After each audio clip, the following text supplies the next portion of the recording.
What's up, everybody? It's your boy Brandon Blakney, aka Brandon Lee TV. Welcome into the Dukes of the Gridiron podcast, powered by Believe. Hey, man. Blue Devil Nation, I know it's a tough pill to swallow. The double OT loss to UNC, the fifth loss in a row for this team. Mack Brown has won 13 straight in this series. I thought the fifth time would be the charm and that all the ingredients for an upset were brewing. That was not the case. And unfortunately for the Blue Devils, they were on the losing end for the victory bell once again. Guys, girls, everybody listening. Man, I mean, for football fans on the outside looking in, I gotta say, that was just an exceptional game. All bias aside, all grievances aside, that was an incredible football game. We got 2 extra periods of free football. It was homecoming in Chapel Hill, and the place was a madhouse after the victory. I mean, the videos that are going around are nuts.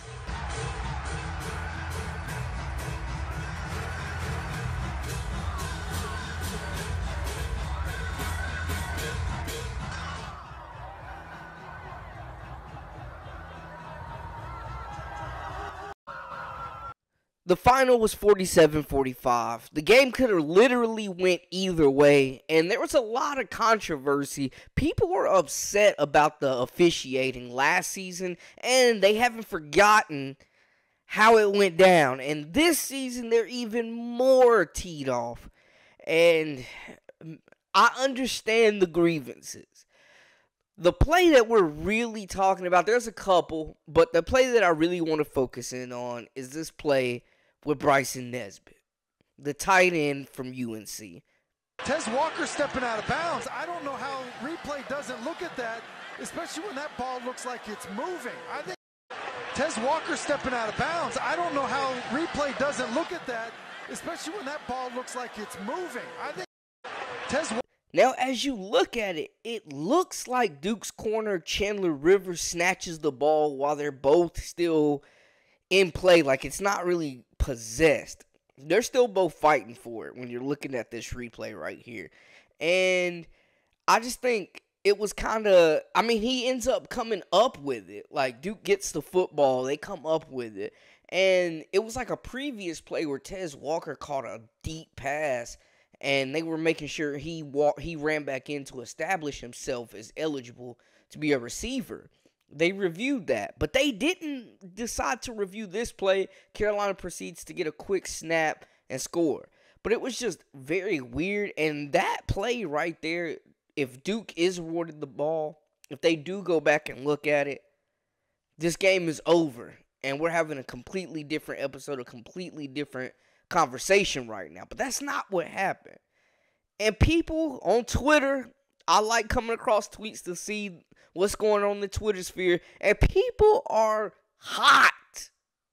Let's take a look at a few of them. So this guy, ldropo_3 says, I think next year we need to consider having either Big Ten or SEC officials for the Duke-UNC football game, because the ACC officials from the last 2 years need to be investigated, because they blatantly cheated last year and this year. Still some hurt feelings about last year, I told y'all. This one comes from Cameron Crazy 336. I wonder if he's from Winston-Salem. The Triad. I'm from Winston-Salem, so you know. Anyways, he says, UNC fans storming the field after being gifted a win by the ACC, and the refs versus Duke football with their third-string QB is really something. Shout out Grayson Loftus. This guy says, Bluest Deuce, imagine UNC football with Duke's coaching staff. Kind of shots fired there. This is the one that took me out, though. Zone UNC says, it has been 1,828 days since the last time Duke beat Carolina in football. 1,828 days? Man, that is tough. That is a tough pill to swallow. And to be honest with you, Duke fought hard, man. This defense came up and made goal line stands when they needed to, held Carolina to field goals. They made plays. They put pressure on Drake Maye. They made things uncomfortable at times. I think the coaching staff game planned pretty well. They gave out some different looks, kept the Tar Heel offense guessing for stages of the game. I think they have nothing to hold their heads about. I do think that it's fair to say that the officiating was a little spotty. It was a little questionable. I get those concerns. It was a weird game, man. It was a lot of controversy, big storylines. Coming into this game, my thoughts were that Duke would have to, one, defensively rely on that front seven to put pressure on Drake Maye. Disrupt him, frustrate him. They went down, they continued to fight. My other key for the Duke offense was to not turn the ball over and get the rushing attack established. And I tell you what, Jordan Waters, you are a baller. 20 carries, a $113, and 2 touchdowns. He really pushed the envelope and got Duke back in this game, man. He's a physical runner who seems like he's one of those guys that just runs harder as the game gets deeper and deeper into the contest. Like, he just has another gear. And he really put the offense on his back, along with Jordan Moore. 6 receptions for 88 yards, 3 tutties. Grayson Loftus outplayed Drake Maye. We need to stand on business with that. He outplayed Drake Maye. Loftus, in his second career start, true freshman out of Gaffney, South Carolina, 15 of 27, a $189, and 3 touchdowns. He looked well beyond his years on the field. He looked poised. He looked confident in the pocket. And he really ran this system how it's supposed to be run. He looked sharp. He got the ball to Moore. 3 tutties those guys connected on. These guys really, really played good football. And that was one thing, if you caught the episode with Jalen Gilkey and I, that was one thing I was big on. I was thinking, obviously what the rest of the country was thinking, that Carolina had the quarterback edge. Now, don't get me wrong. Drake Maye, had the 2 rushing touchdowns. He threw a touchdown. He ran off fairy tale ending last home game, senior day, as you will, if you will you? They ended with a bang. And Coach Mack Brown was fired up. I tell you, he was fired up after this contest. When you win a football game like this, you are so proud of your staff and so proud of those kids, because that's what everybody's wanting to do. And you never know what's going to happen. If we'd won this game 31-14 when we had our chances to, it would have been, okay, that's a good job. These kids won a game down by 3 with 41 seconds left. I mean, that doesn't happen in your life. That doesn't happen.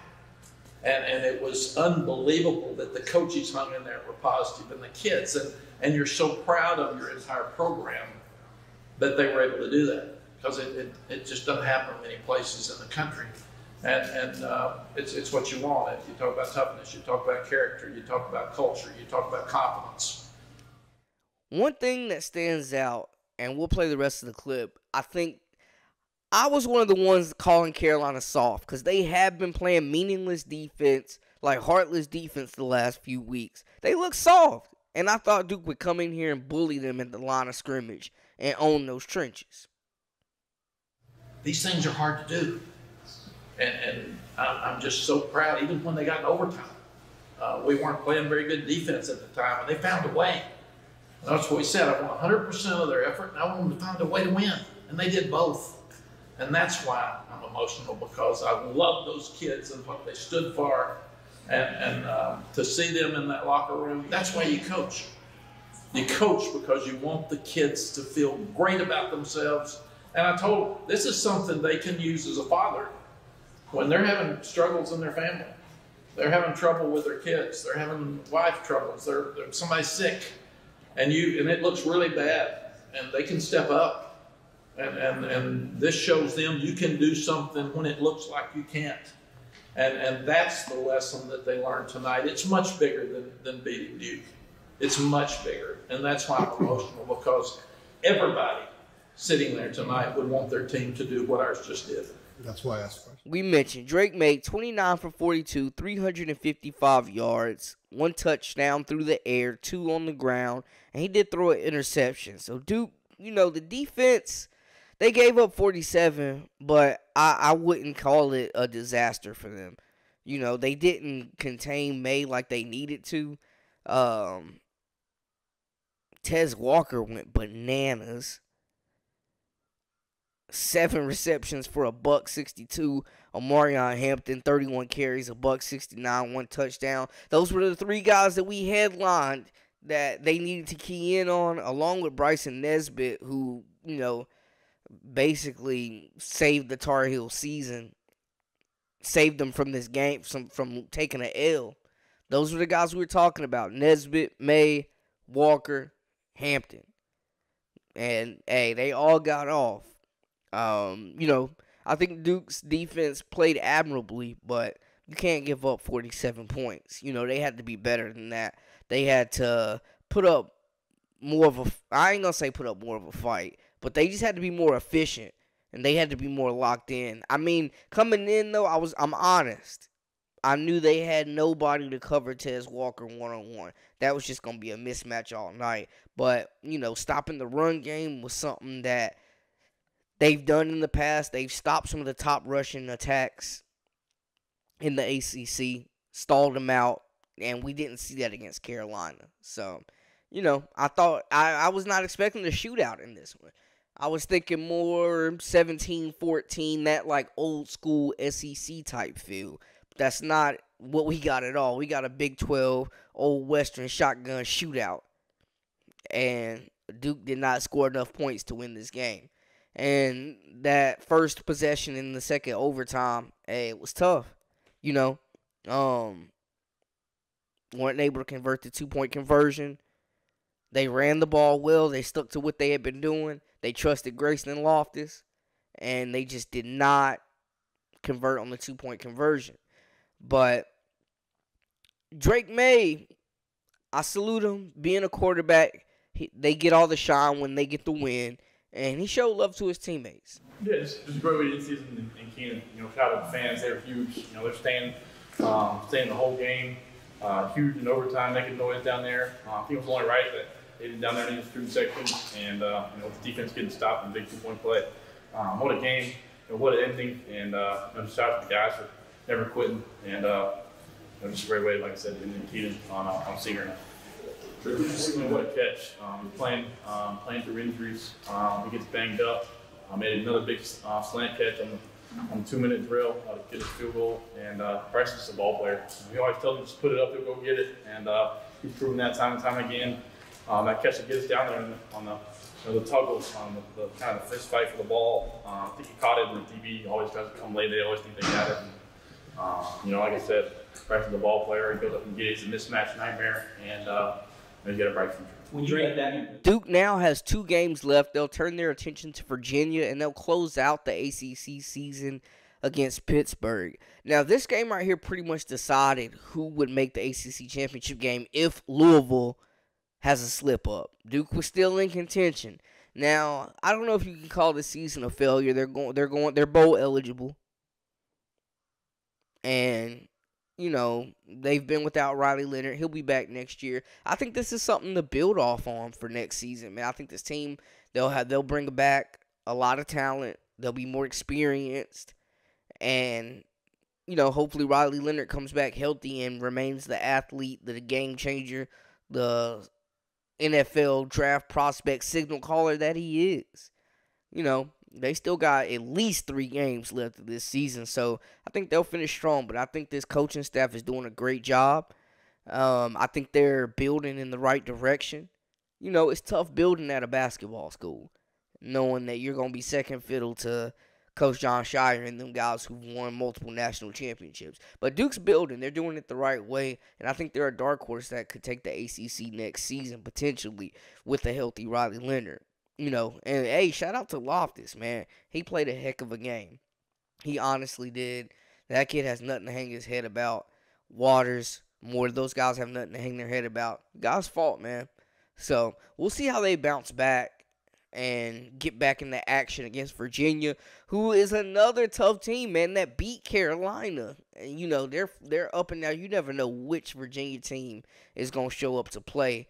But when they do come to play, they run that football, they're physical, and it could be another stalemate where the ground games dominate in this contest. I think Duke, and before we move completely on, I just got to say, that 13-point spread was disrespectful, and we saw that these teams are a lot closer than people were giving them credit for. I'm just saying, we gotta stand on business when it comes to that. That was disrespectful. Duke fought their hearts out, but they cannot get hung over and go and overlook this Virginia team, or they will get punched in the mouth. They got to come out with that lunch pail, the hard hat, and get ready to work. I think any other time, 40-plus points gets you a dub. They just got to lock in and then get back to their identity and do what they do to get these dubs. But overall, man, great game. Exceptional finish. Didn't go Duke's way, but I think they can take some lessons away from that contest and build. And, hey, next season, just keep that fire. Keep that energy for this matchup next year, because Drake Maye will be out of Carolina, and we don't know who will be facing off. But we can assume that Duke will most likely have the quarterback edge with Riley Leonard coming back for his senior year. But there were a lot of teams that separated them. Looking into the grand scope of things, the college football playoff, there are a lot of teams that really, well, I won't say a lot, I'll say a handful of teams that really are in control of their own destiny and really are separating themselves. I mean, Michigan, Penn State, statement win. Penn State just fired their offensive coordinator. They couldn't get anything going in the second half, really, against Michigan. Michigan, without Coach Harbaugh, still getting it done. Shout out to Blake Corum, man, putting in absolute work. On the other side, it's all leading up to that big matchup with Ohio State. Kyle McCord is playing out of his mind. And at the beginning of the year, the first few weeks, before he really got it going, I was feeling like his potential was capped. It was limited, and his shortcomings were hindering this offense. Now, him and Marvin Harrison Jr. are locked in, and he looks spectacular. And we heard from Coach Ryan Day, who is giving praise to his young quarterback. Feet move better in the game. Just watching the rhythm of the game, the feet. You know, he started off pretty good in the Rutgers game, and then he started off a little better in this game. He's starting to the game's slowing down for him. You can just see that happening. Not that it's all perfect all the time. It's not. But when his feet are right and he's found the rhythm of the game, that's when he's playing at his best. And he threw some really nice balls tonight. McCord went 24-31, 335 yards, 3 tutties, 0 interceptions, in a blowout, dominant statement win against Michigan State, man. The Buckeyes are really firing on all cylinders right now. Another team we're going to talk about, but I just got to say, that matchup between Michigan and Ohio State is going to be epic, and I'm not so sure the team that loses will be completely knocked out of the playoff. I'm just saying. But going to the SEC, Georgia, complete dominance. I mean, they are just on another level, beating a top 10 team like a drum in Ole Miss, and, hey, you got to give it up to him. Kid is balling. Carson Beck, another quarterback that I was kind of low on at first, But he's really stepping up his game and settling in. 18 of 25, 306 yards, 2 tutties. Did throw 1 interception, but as long as he's got that run game, Kendall Milton, 9 carries, a $127, 2 touchdowns. As long as you're just running the football like that, there won't be too much pressure on Beck to really carry them. But he's holding up his own way more than the game manager. Kirby Smart's crew, 52-17, dominant performance. It wasn't that long ago we were talking about how this team hadn't played anybody, and it seems like no matter who's on the schedule, they getting stomped out. I'm just saying, staying in the SEC, Coach Nick Saban, first off, I need the appreciation, the flowers, the respect to be as loud as the doubts and the disrespect were for quarterback QB1 out of Alabama, Jalen Milroe. I mean, 3 tutties through the air, 3 tutties on the ground, 6 total touchdowns for that young man. When a few weeks ago, people were saying they didn't even know if he was going to be the guy to carry Alabama to the promised land. And they just locked up the SEC West, destroying Kentucky. And Coach Saban's still keeping receipts. There's probably very few people after the Texas game or the South Florida game. A lot of naysayers out there never really believed in these guys, but I've always believed in this team and trusted in this team that they would develop into something that's special, and it has been special. It's been a great experience to see them grow and develop, and the confidence that you need to, play really, really well. I think they were sort of excited about the fact. A couple guys came up to me, and I always talk to them about when we play on the road. If you empty the stadium, that means, you really beat the other team. So a couple guys said, "Hey, Coach, look around." So I'm pretty proud of them. We can't talk about football playoff without bringing up Florida State. And, it was an impressive win. It was ugly, but Jordan Travis and the gang got it going and got it done. It wasn't pretty, but they got the W. Stay undefeated against rival Miami. And y'all know with rival games, man, everything is out the window. Records are out the window. It does not matter. Hey, teams are coming to play, period. Jordan, 19 of 31 for 265 yards and a touchdown. Benson also carried the rock 16 times, 80 yards, 2 touchdowns. I'm a big fan of his, man. I mean, the guy's just a game breaker. Home run speed, and is active in the passing game as well. But, solid overall performance from Florida State. And like I said, the teams are still controlling their own destiny. Washington is one of them. Michael Penix continues to be the best quarterback in the nation. Knocked off Utah, 24 of 42, 332 yards, 2 tutties. And it seems like the Pac-12 is going to be hosting another Heisman this year, whether it's Bo Nix or Michael Penix Jr. It seems like one of these guys is going to be carrying home the Heisman. But Oregon absolutely played a great game as well. Bo Nix continues to pass every test that's thrown at him, taking the will of USC. And it's been a tough few games for SoCal, man. I'm just saying. And it was a rough night for Caleb Williams. That defense was chasing him all over the field all night. Bo Nix, though, looked crispy. 23 of 31, 412 yards, 4 touchdowns. Love Bucky Irvin, man. Another one of my favorite running backs in college football. Was banged up and still toted that rock 19 times for 118 yards and a touchdown. And then you got Troy Franklin. 2 receptions for $147 and 1 touchdown. Anytime this guy touches the football, it is in danger of a house call. USC fought in this game. They gave it their all, and I got to show respect to them, but it never felt like Oregon was in danger of losing this contest. I'm just saying. Hey, are they the best win-loss team? Is it Texas? I don't know. Louisville, they still got something to say, too. It's tough. It is tough, man. These conference championship games, as they get near, as the regular season closes, we will definitely keep you up to date on all that. But it's just a lot of excitement, a lot of storylines, too, guys, to watch out for.